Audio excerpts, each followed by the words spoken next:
Our next speaker will be Cresson Kearny. Cresson Kearny started when he was a young man as a Rhodes Scholar and scientist. He's had a distinguished career in several areas. In particular, he was the developer of much of America's jungle warfare habitability equipment for soldiers, and he also had an extremely significant career as far as America is concerned in civil defense. We used to have some vestiges of a civil defense program under Clinton. Clinton has done that perfectly. He's completely finished it. And it's, I'm afraid, no exaggeration to say that Cresson Kearny and his expedient techniques are all of American civil defense program at the present time. So he'll speak to you about that and other things that interest him.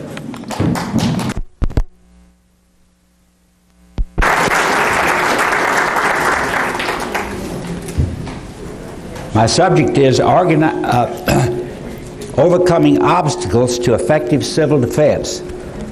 The obstacles are started long before Clinton, and as Robinson just said, I'm not aiming. That's fine. I just want to turn it off for the feedback. There's a feedback. All right. I have such a loud voice that I don't need a speaker really. I gave one time when I was in China, I gave calisthenics to about 4,000 Chinese with no amplification system at all, up on top of a adobe platform about this high with Chinese at, of course they had to be this far apart, and maybe I should just play like these people are Chinese. Okay. Well, my subject, which Jane Orient allowed me to pick, is overcoming obstacles to effective civil defense. And I'm going to present information on the obstacles in 4 countries, in China, in Russia, in Israel, and in the United States. Obviously, these are very different in these very disparate countries. I'll emphasize psychological and political difficulties that all nations must overcome in attaining effective civil defense. And these are very different between these very different totalitarian countries on one hand and democratic countries on the other. Well, I'll start by taking a look at Chinese civil defense preparations. In particular, their interconnected blast shelters. Most of you have read the accounts, and I had a unique opportunity in 2 separate years, in 81 and 82, I was an official guest of the Chinese government, which in those days was, that's way back, as I say, 81, 82. It was more communistic, and the situation was very different in that the United States regarded China as a balance against the major threat, which was the Soviet Union. The Soviet Union, then as now, had, of course, far more nuclear weapons, and they certainly were targeted on the United States largely. The Chinese built their tunnels after Mao concluded that a Soviet attack on China was very likely. And this effort was monumental. In a few years, starting roughly 1950, they made these tunnels under the Chinese cities. There's little done in the countryside. And the estimated amount of material that went into building these shelters, largely tunnels, interconnected, has been estimated as equal to the materials that went into the Great Wall of China. There are really several walls of China, over several hundred years, at least equal. Some estimates that I think are credible, twice as much materials. Well, how did they do it that rapidly? they made a mobilization, mainly of the people living in these threatened cities, and the people really believed they were threatened, and I think they were, that bit of Chinese propaganda was correct. The concept that Mao and Mao had it primarily, was an attack with A-bombs of about the size, or maybe a little bigger, but small compared to the H-bombs that came along not much later. And these would be airburst, as we airburst the two weapons on Hiroshima and Nagasaki. Well, if you assume airbursts, and only a few of them, you don't have to have shelters built for long occupancy. Obviously, the fallout is, as everybody knows now, at Hiroshima and Nagasaki was negligible. And the tunnels were built largely on, I think, the basis of how the Chinese evacuated cities. And I was privileged, I was with OSS in China in the year before the end of World War II, and also extending into the next year. And I happened to be outside of Kunming, which is in extreme southwestern China, as the Japanese were invading, starting at the coast, and our general, who was the head of the Chinese forces over there, not the Chinese, the American Air Forces over there, Chenault, he'd stated, with air power we can stop ground attack. Well, the Japanese attack didn't pay hardly any attention to the bombardment. I saw a bit of the way they moved across country, and it was impressive. Their coolie trains, with gin poles across their shoulders, and moving across, especially grasslands, on a moonlight night, were a sight to behold. You might say, from a Russian or an American standpoint, ants moving forward. And if one got sick, too bad. They didn't. They were ruthless in that respect, and the logistics, the weight relative to the amount of transportation needed, made any truck transport look inefficient. I'm talking about 200, 300 miles of that kind of a supply of ammunition and food. Well, getting back to Kunming, the sirens sounded one night, and I went from the OSS headquarters out on a barren little hill overlooking the city. And they didn't have shelters at that time to amount to anything. And the murmur of those tens of thousands of Chinese moving on foot out of their city was one of the impressive sounds I've heard in my life. I think the tunnels were built on the same principle of people could move away from, say, where there'd been a nuclear explosion, and perhaps the tunnels were caved in, and then they had various ways, you see, they could walk survivors of the immediate area away from that area and away from the fires that would certainly follow those explosions. And I'm quite sure that was the basis of the elaborate tunnel system that the Chinese built several years later. Well, what are the disadvantages of that system?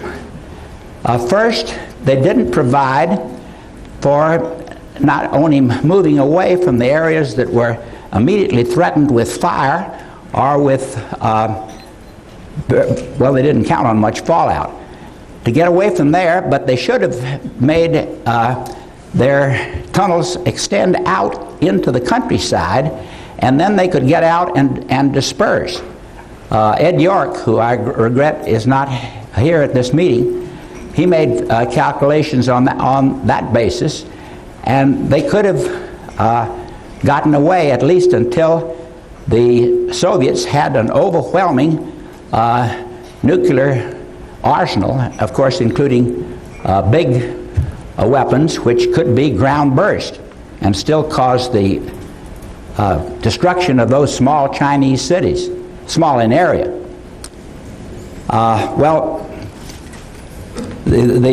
One of the obvious weaknesses of the shelter system is lack of adequate ventilation. They weren't even considering having to stay in with for fallout, holding them down. Of course, air bursts, as I've already said, cause very little fallout. So, as I said, in those days, we, the United States, were considering the Chinese as a balance against the Soviet Union. And I went over there as a private citizen, paying my own expenses until I got to China. This is a very strange situation in that I was invited by the Chinese government after some of my friends at the Hudson Institute, including the founder of the Hudson Institute, Herman Kahn, had been over there advising the Chinese on nuclear strategic matters. And I'd been at the Hudson Institute, and they knew that I had some ideas, well, more than ideas, on how to ventilate shelters, and they immediately saw these high-level Americans, professional strategists, that they had a bad deficiency in their ventilation of shelters. Well, I had to give a autobiography of myself before I was given not only all the official normal official papers, but was given a red carpet treatment. And of course I put down, the Chinese already knew it, that I'd served with OSS, Office of Strategic Services, in China, and CIA was a successor of OSS, and the fact that I said I wasn't in any wise connected with the CIA, well, of course, they thought I was lying. And I don't blame them. In their society, the idea of an individual on one trip by himself and on the second trip with his wife going to China at his own expense and not being, you might say, subservient to any government agency, it just doesn't enter their world. Well, getting back to this problem of ventilation, let's see, I'll take this off. I've drafted my daughter for many uses in civil defense. She's been a guinea pig, and my other daughters in testing shelters, even in sub-freezing, there's expedient shelters, trench shelters, in sub-freezing Colorado. Wait a minute, I think I'm disconnecting the wrong connection. Here, That's right. Let's see. Here we go. You're free now. Let's just forget about the big hook. My voice is loud enough. Anybody in the rear can't hear me? All right. They can't. Huh? They can't hear. They can't hear. Well, you're fairly mobile with this. You can walk around with this. All right. Here, let me put it back. No, I'm going to operate the fan right now. Okay. All right. Here.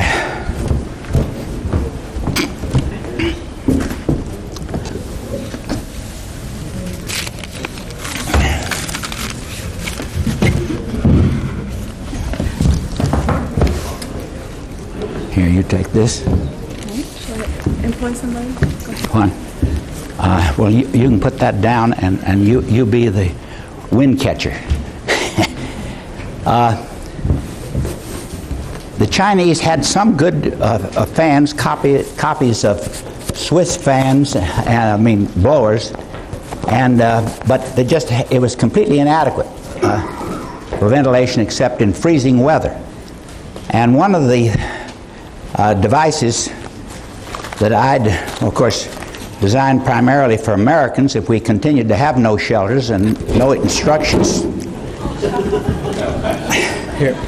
You sure They can't hear you back there. They can't hear me. Well, maybe the acoustics of outdoors in China was perhaps better than here, or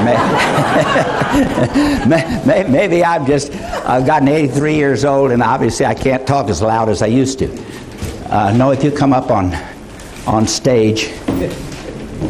Well, one invention I made, which was a I called it the punka pump, directional punka pump, because it was based on punkas, these mats that I'd seen in India and Burma that are swung by a punka walla, a servant that just sits there and pulls on a string, but they weren't directional. But anyway, I greatly improved that by making a flap device, which, as I said, I called the punka pump, since it directed the flow of air, and Office of Civil Defense renamed it the Kearny Air Pump, KAP. But if you're in a hurry and the Chinese would be pushed for space for that type of device, but they could use a fan like this, and you see, you just go like this.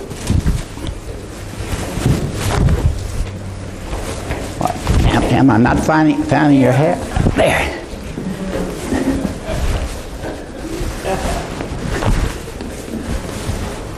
Well, in the Chinese shelter factory, they quickly made 5, or maybe it's only 4, fans like this, and one of the shelter systems that I went to was in Dalian, that's near North Korea, across the saltwater separation there, Yellow Sea.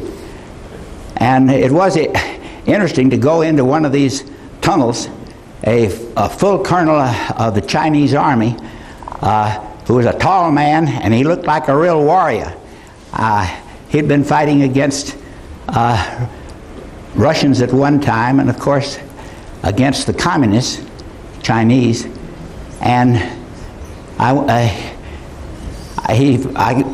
easily explained what I was trying to demonstrate, and he called on 3 workmen, and they quickly caught on to the idea, and we got spaced down at a tunnel about, as I recall, 60, 70 meters between the blast doors. In other words, opened those doors, and we were forcing air flow through. And I got a compliment that he, through the interpreter, said that he didn't know that capitalists could work that hard. The idea, you see, of a capitalist, I told him I had a farm and raised wheat, and he was very much interested. He came from the north and wheat growing, and how many families are on your farm? And I said, there isn't any family. A man and his 2 sons, they have their own farm, and they also farm my farm. And that really puzzled him out. Well, they've changed by now. Well, here, let's move on to a different type of... I think I'm still hooked up. Yeah. Maybe you be... You can move around. What?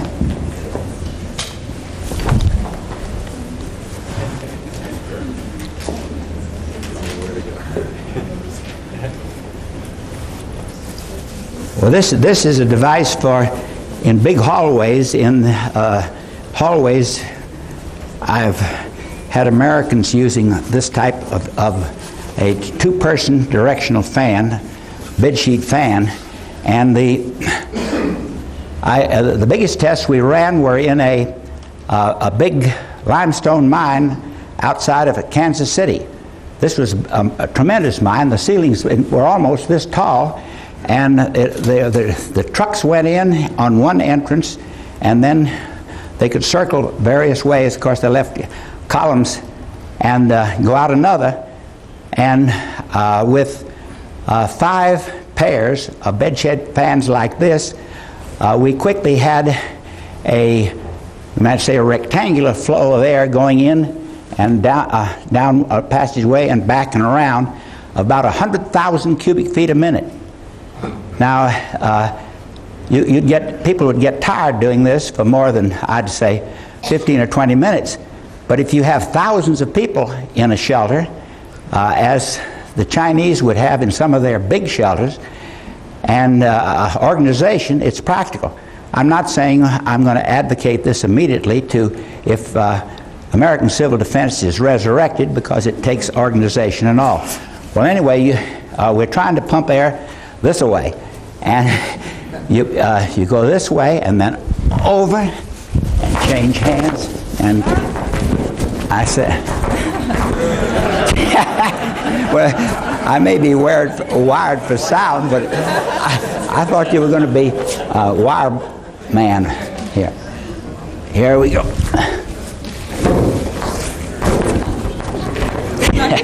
Well, I think everybody could see what happened.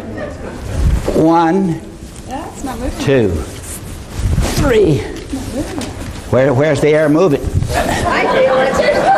It's going the wrong direction. Here, I think it's going this way because there has to be a boss man. And I'm setting the pace, and I'm used to dominating women. So you see. Well, anyway, you'll have to believe you can move if you have the manpower or woman power, and a system of society where one person is allowed to dominate. It works.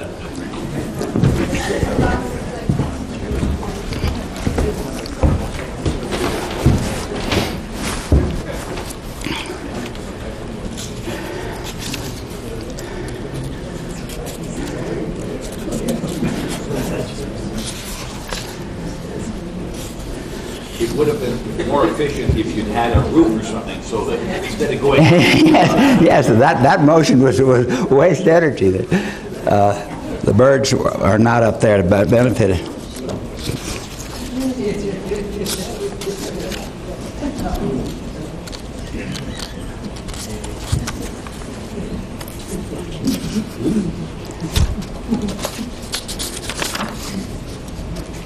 I lost confidence, you see, and typed all this out, whereas I really didn't need it.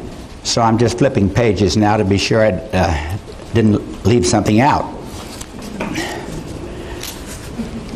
Well, as I said, I taught the Chinese quite a good deal of survival information, and as anticipated, I don't think any of the information was ever passed on to the people who would desperately need it if China was under nuclear attack. The reason is obvious.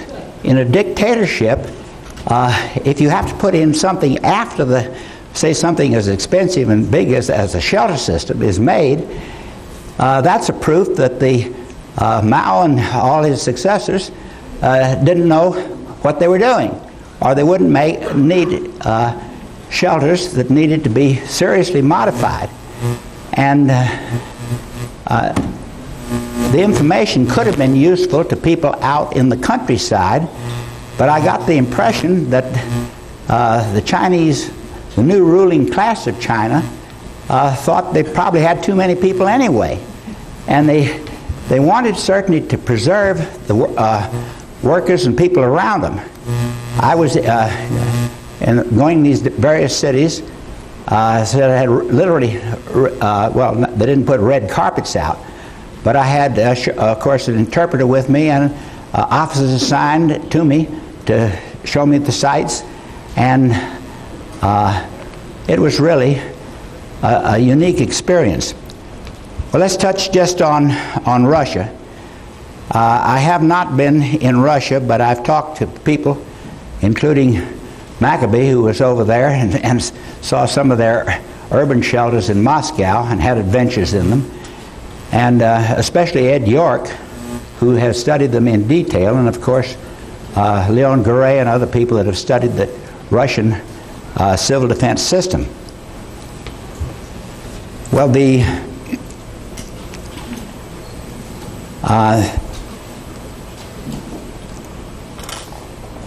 estimated that the Soviet cities, they counted really on a first strike, although they didn't say officially, but they counted on knocking out most of our retaliatory forces before the nuclear war started, before just in the first salvos of a nuclear war. The Russians, or rather the Soviet Union, counted on knocking them out. Strangely enough, they did not interconnect their excellent blast shelters, excellent except for I'd say long-term ventilation in hot weather. The Soviets didn't interconnect these shelters. This is very strange because of World War II, such as the bombing and the firestorm in Dresden, those ghosts were staring him in the face. And it's a mystery to me that they didn't interconnect, because they did make good calculations on the depth of rubble in their cities with different types of buildings and different sizes and types of buildings on the average depth of the smoldering rubble. They correctly didn't think there'd be firestorms, but they counted on certainly fire and smoldering rubble. Well, then they made another very strange mistake in that the air intakes of their shelters were practically at ground level, often protected by concrete, you call them a reinforced concrete monument like this, with louvered openings for the air intake. This is the ones that had, most of them had some powered fan air pump equipment. And that meant if their calculations of the depth and type of smoldering rubble, of course producing carbon monoxide, was correct, they'd be pumping carbon monoxide into the shelters, and they'd be as dead as the many of the survivors were in the basements of Dresden, who didn't die from lack of oxygen, which was reported, and they didn't die from being killed by the heat. They died from carbon monoxide. What the Russians at present are doing about their whole shelter system, their conflicting reports, and judging from the way many of the, well, their army especially has gone to pieces practically, I wouldn't say it's in functioning shape, but the shelters still exist, and they are a war-fighting asset. Well, one of the interesting developments to me was what the Chechens, you know, the Chechens are, well, their revolution has been won against Russia now, and they at some stage made their shelters interconnecting. This had a great advantage because, as no doubt many of you have read, they had not only rifles and, of course, TNT and other explosives, but they had Russian-produced RPG-7s, these shoulder-fired anti-tank, anti-armored car weapons that they just, I've seen them, captured ones, numerous ones in Vietnam. I was over there with the science advisor at the height of that miserable war, and they shoot a rocket. RPG means rocket-propelled grenade, and is about this big around, that long. Well, it didn't look like a grenade to me, but that's the name that sticks with it. And with one of those, a man at up to 200 meters, if he practiced with it, and a good shot, he could shoot at a tank, and it would go through, I've read up to 16 inches of armor plate if it didn't hit it at an angle. Well, what happened to the Russian tanks in Grozny, the capital of the Chechens, and in other cities?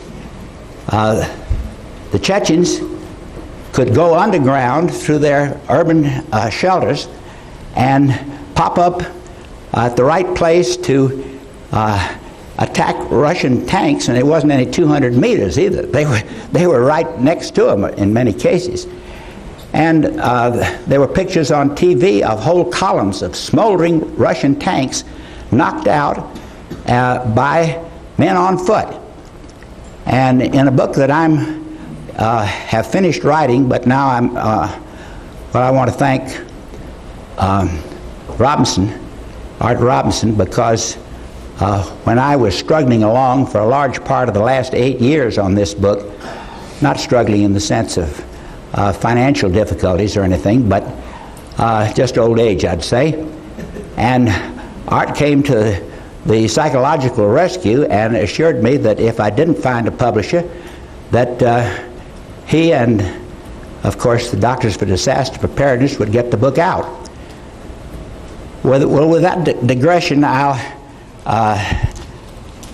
say that I really don't know the status of Russian civil defense at present, but their shelters still exist and are a major asset.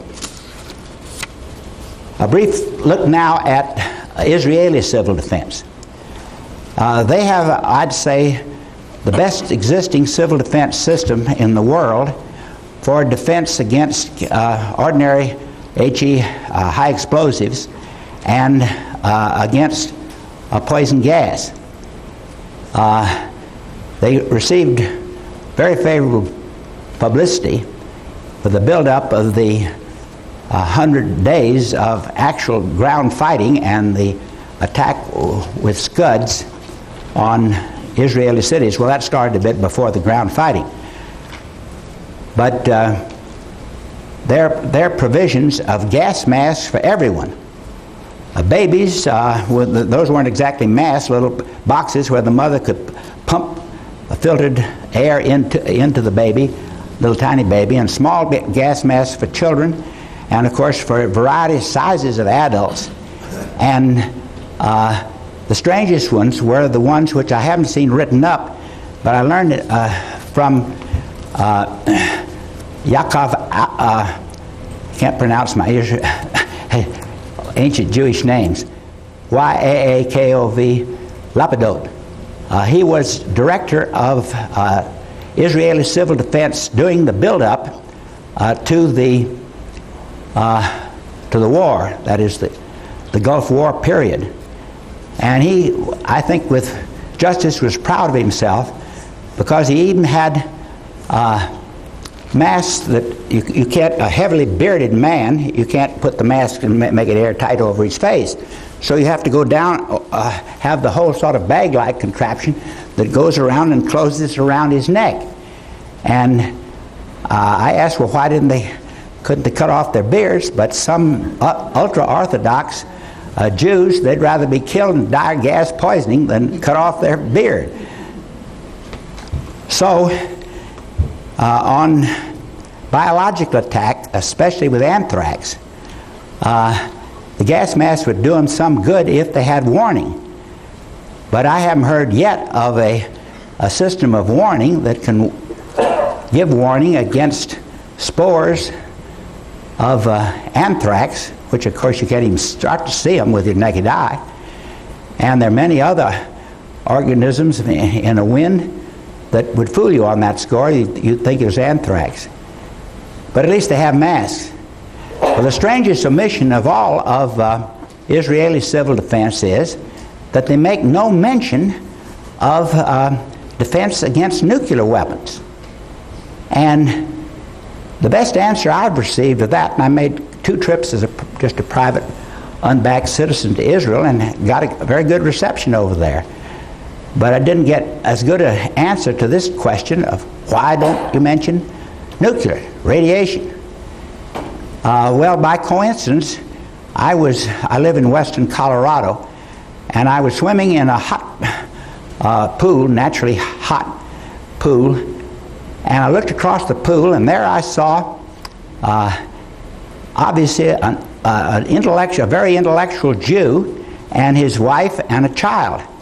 And so I swam across and made their acquaintance, and soon was, western Colorado is impoverished as regards intellectual Jews. And I'm not making that facetious because there's a higher incidence of intellectual Jews that have helped me in my projects than any other, we won't call it a race, but a type of people. Well, anyway, my wife was away, and they were camping out, and we're going to drive by my home, or within less than a mile of my home, the following morning. So I invited him to breakfast and rushed back, and as usual when May is away, the house was a mess, so I cleaned up at least downstairs and bought some of the appropriate foods, and they showed up on time, and we looked out from our picture windows across a peaceful valley toward the distant big San Juan Mountains, and this man, he said he could understand how we could think about nuclear war much more easily than he could. In other words, a big country and places where there was lots of space and few people and plenty of water and so forth, that made it easier to think. And I know he was right. I've had a much easier time thinking about nuclear war when I'm in my home in western Colorado than when I'm, say, right here, or let alone in New York City or Boston. But I got around to talking about self-help civil defense, and I showed him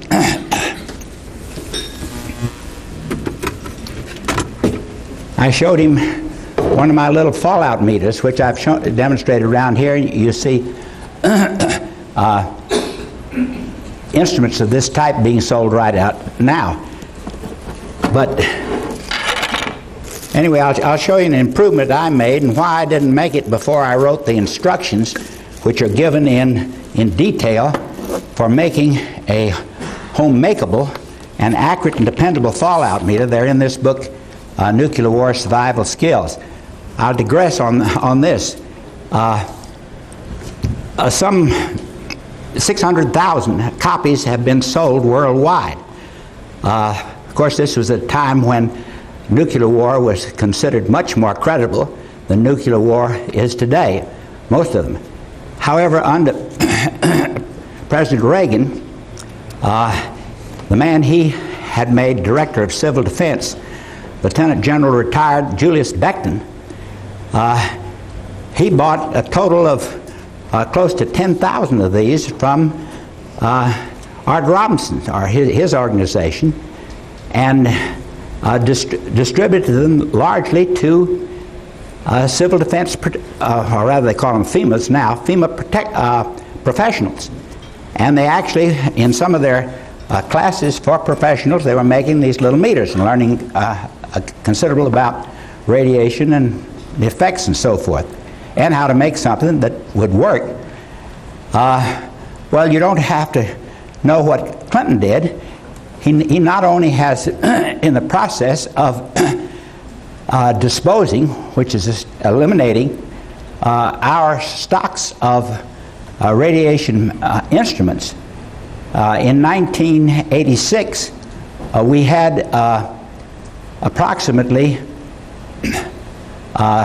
600,000 dose rate meters and 3.6 million dosimeters. This was an investment, and I think it was the strongest part of American civil defense, which has been weak, admittedly, but at least they had a way that would enable ordinary people scattered over the country to learn what the radiation danger was from fallout. So it was consistent with Clinton's policy that to get rid of not only the instruments, but also information on how to make an expedient instrument or an expedient shelter or expedient ways of ventilating a basement along with that program. Some have been saved. Jane Orient and Sharon Packer, who is here today, they saved some of them, the Arizona instruments, and Art Robinson has been saving by just getting them loaned or given to him, and he puts them in storage, some in Oregon, and a friend of mine in Kentucky has been doing the same thing out there. But other than those few tens of thousands, I'm speaking now of the mainly dosimeters, they're gone. What motivates Clinton to do this is hard to understand. I can't understand it. Well, I didn't put in my instructions, as I said, which I regret having done. Most people, if they make such an instrument, or it's given to them or they buy it in a perceived crisis, they don't keep it for long. It gets lost somehow. All people normally want to believe that nuclear war is incredible. It's not going to happen. Well, anyway, here's one that I had in this jar for, see, there's a color indicator silica gel that is now blue, and it changes when it's no longer a good drying agent to a sort of a whitish or a light pinkish white color. So with an ordinary peanut butter jar and your instruments, I won't put it just the remaining, put the charging wire in and connect it to the, but in a bag like this, it has silica gel in it too, which remained blue after, partly blue after 3 years when I opened it up just 4 days ago for the first time. But it was ready to go, no batteries, and always accurate if its simple mechanical parts are in their proper relationship to each other. Well, that is what you call a discouraging, in many ways, hope, because a little better than 10 years ago, scientists, engineers at both Oak Ridge National Laboratory and Los Alamos made breadboard models that were not based on, well, they'd have to make breadboard means just spread out of available parts, but to make one for the average citizen, they would have to produce a chip which might at that time have cost $3 million. And of course that just completely ruled it out. The government, the idea of making instruments that are much more modern than any of the types made now, as far as I know anywhere. Nuclear war just wasn't that serious a risk.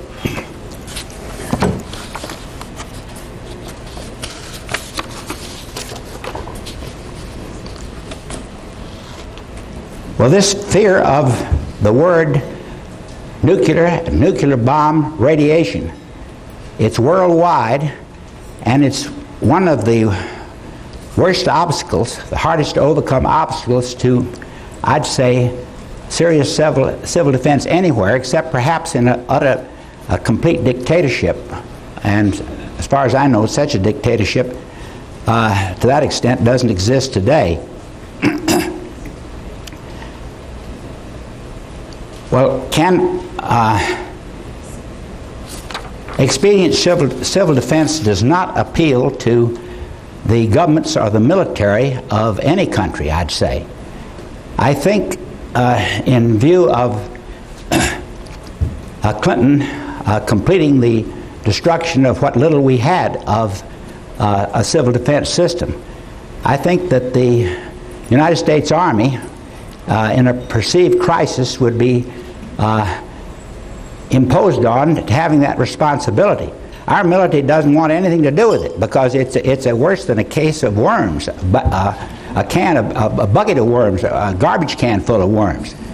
No matter what you do, you're going to anybody in charge of a war-related civil defense system, any organization, is going to be in continual trouble.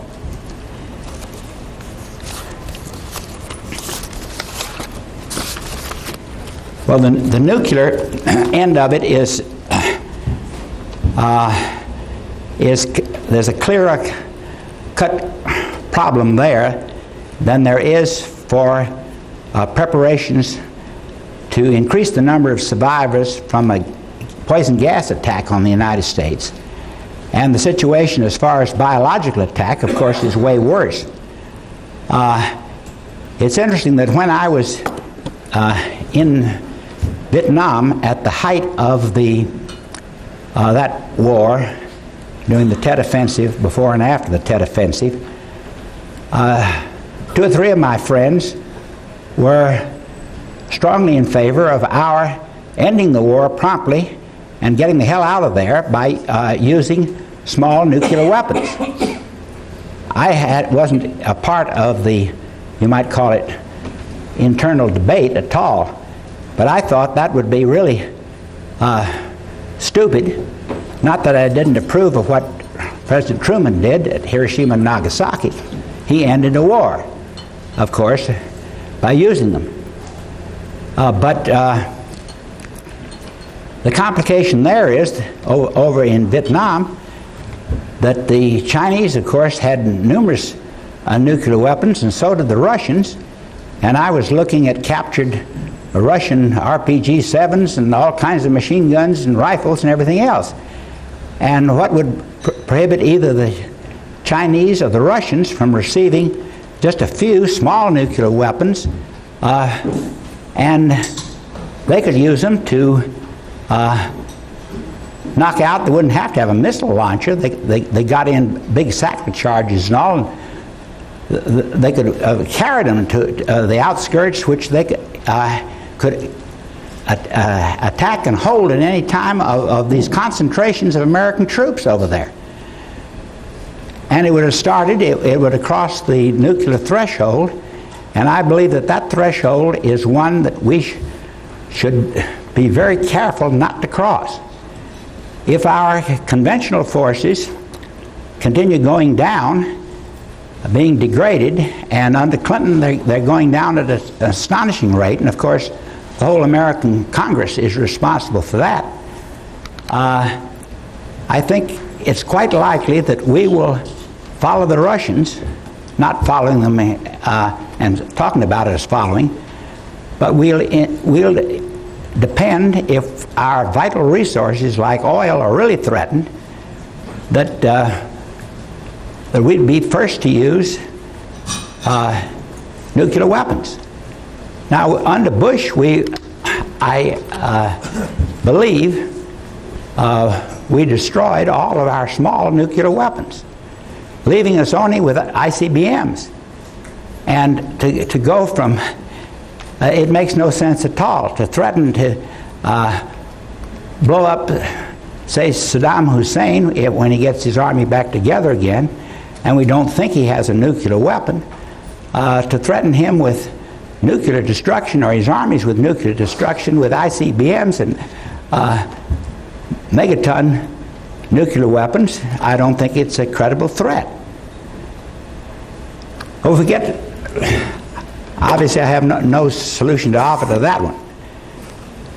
The problem with biological warfare is even more complicated, in that, as I've already mentioned, there's really no way of detecting when you're under attack in time to respond promptly.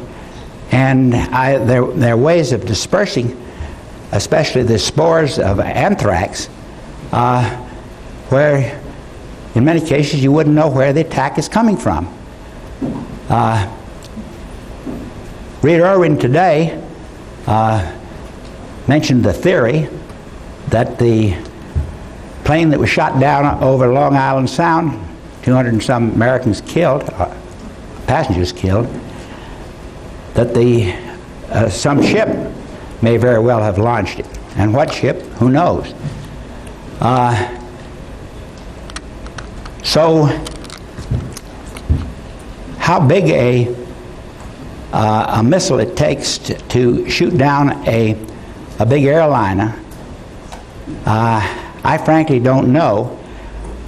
When the news of the downing of this ship that fell, as you know, scattered, blew up, or was blown up, and fell into Long Island Sound, came out, I phoned Ed York, who's an expert on these matters, and he ruled out the possibility that it was an improved Stinger.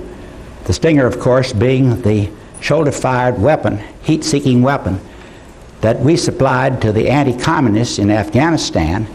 And General Vono, at that time was Army Chief of Staff, credited that one little shoulder-fired weapon as the decisive weapon in the whole war.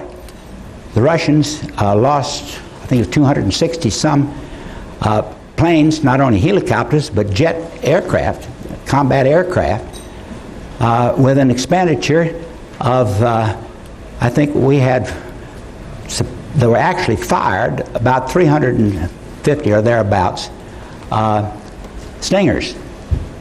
Now that is a situation which I'm sure is going to come before long, because these weapons, they cost about, I've read, about $35,000, and they've been, CIA has been trying to buy ones that were not used, and even 3 years ago they were selling for 5 times that amount, in other words, $150,000.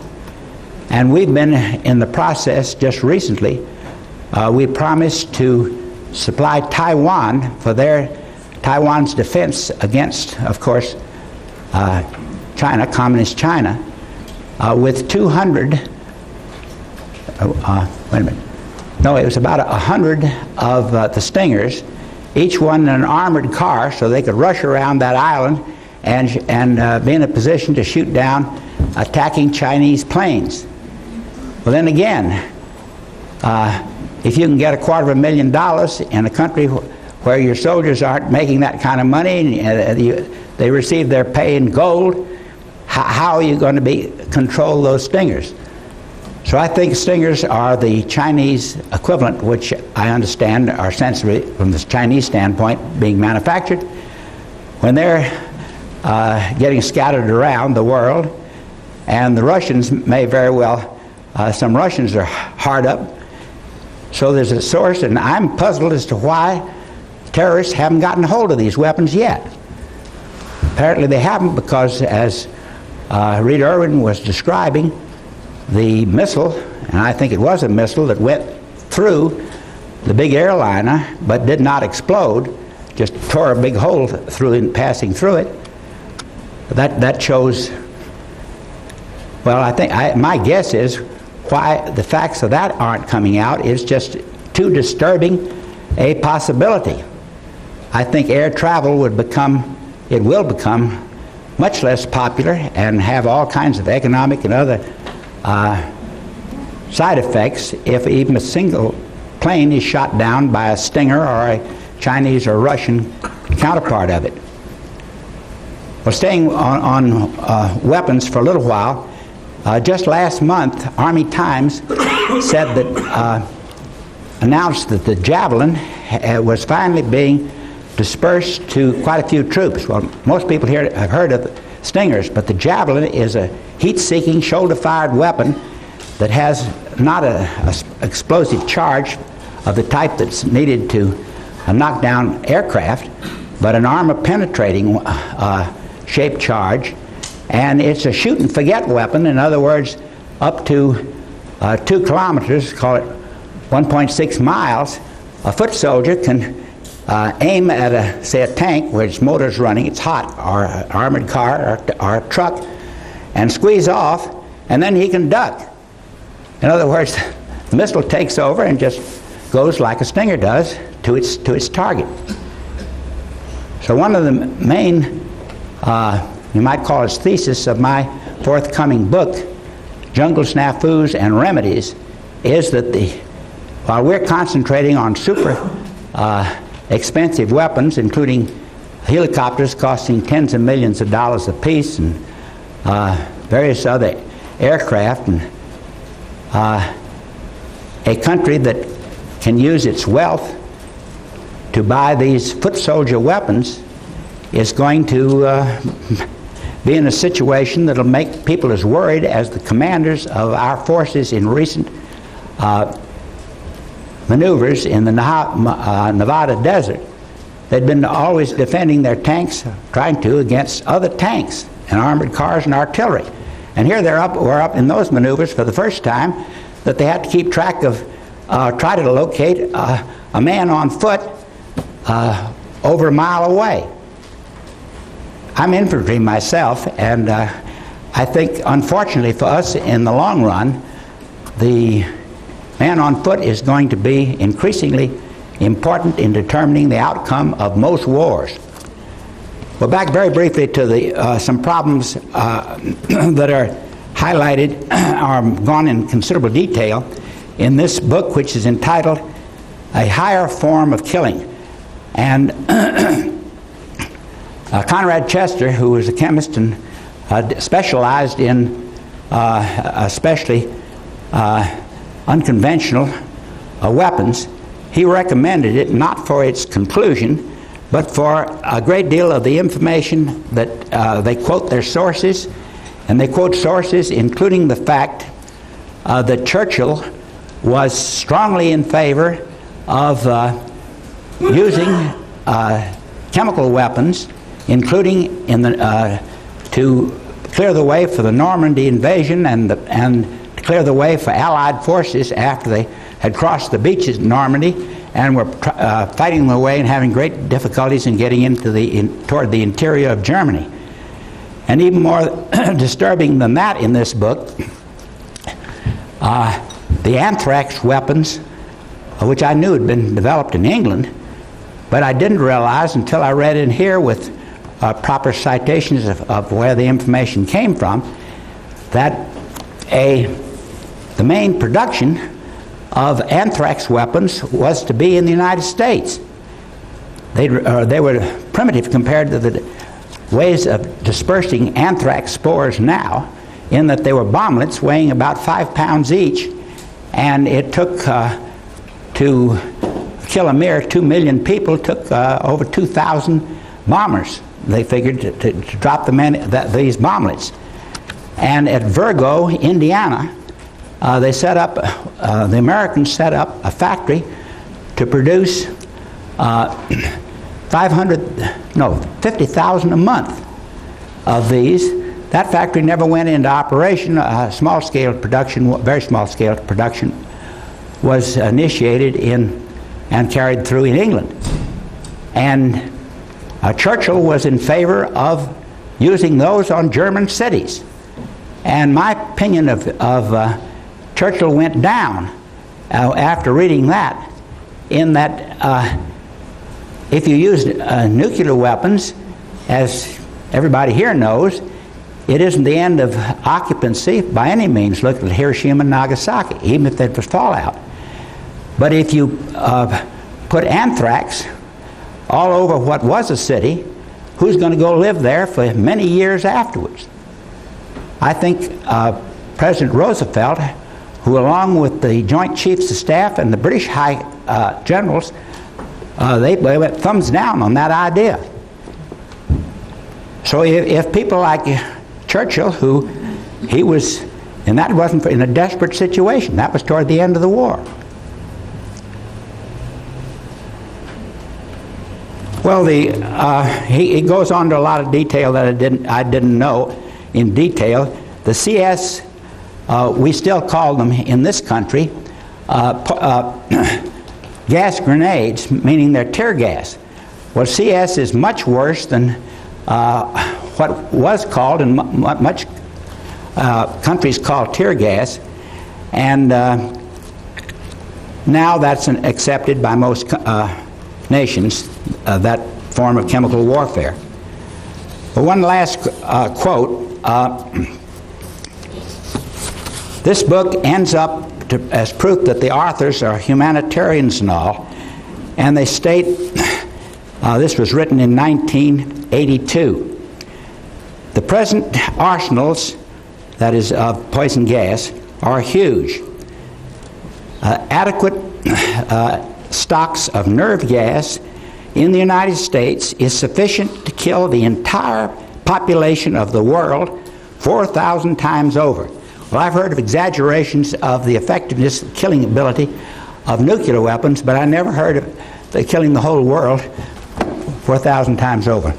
I thank you, and we'll all pray that nightmares don't come true.